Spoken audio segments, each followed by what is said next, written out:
Quand mon bureau a organisé le secret Santa, j'ai souri en tirant son nom. J'attendais ça depuis 3 mois. J'étais la nouvelle recrue, la petite nouvelle. Le genre qui se retrouve souvent avec le bâton court au bureau.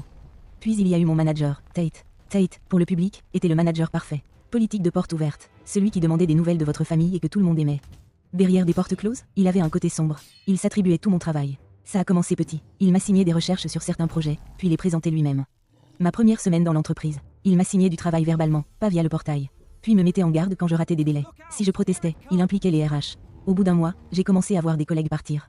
Des licenciements discrets et des départs dus à l'épuisement professionnel. En public, Tate les présentait comme des réductions budgétaires. Je prenais des notes à mesure que j'avais plus de travail. Tate s'attribuait le crédit public. Mon nom n'apparaissait nulle part sur le travail. Au bout de 3 mois, c'était décembre. Les RH ont annoncé un échange de secret Santa à l'échelle de l'entreprise.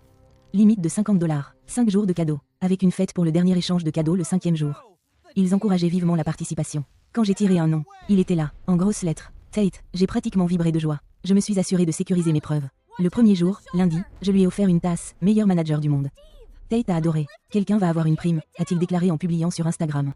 Je lui ai demandé d'expliquer un travail par écrit, par email. Le deuxième jour, mardi, je lui ai offert une toute nouvelle mallette personnalisée.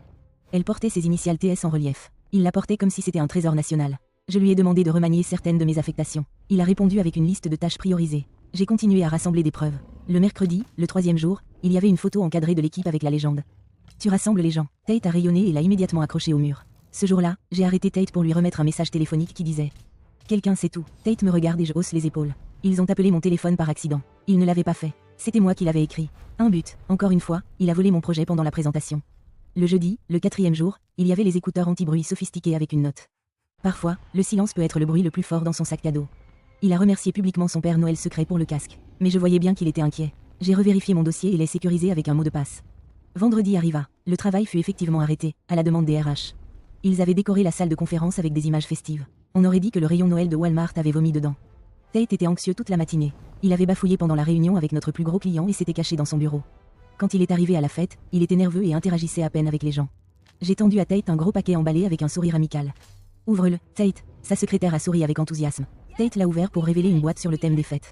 Il a ouvert la boîte pour y trouver un épais classeur à 3 anneaux intitulé le projet Tate. « Qu'est-ce que c'est ?» a exigé Tate. Il tremblait en parcourant le classeur. « Documentation et transparence. Tu sais tout ce que tu prônes, Tate », ai-je dit simplement. Le classeur contenait des copies papier de tous les emails qu'il m'avait envoyés pour me réprimander sur des réunions manquées qu'il n'avait jamais fixées. Les copies des divergences dans les évaluations de performance des employés licenciés. Entre autres choses, c'était au moins 3 mois de preuve. Tate a pâli d'horreur. Je pensais juste te donner quelque chose de significatif, ai-je dit simplement avec un sourire. C'était la mort certaine pour sa carrière et son avenir. Tu ne peux pas faire ça, a-t-il sifflé. Ils ne te croiront pas.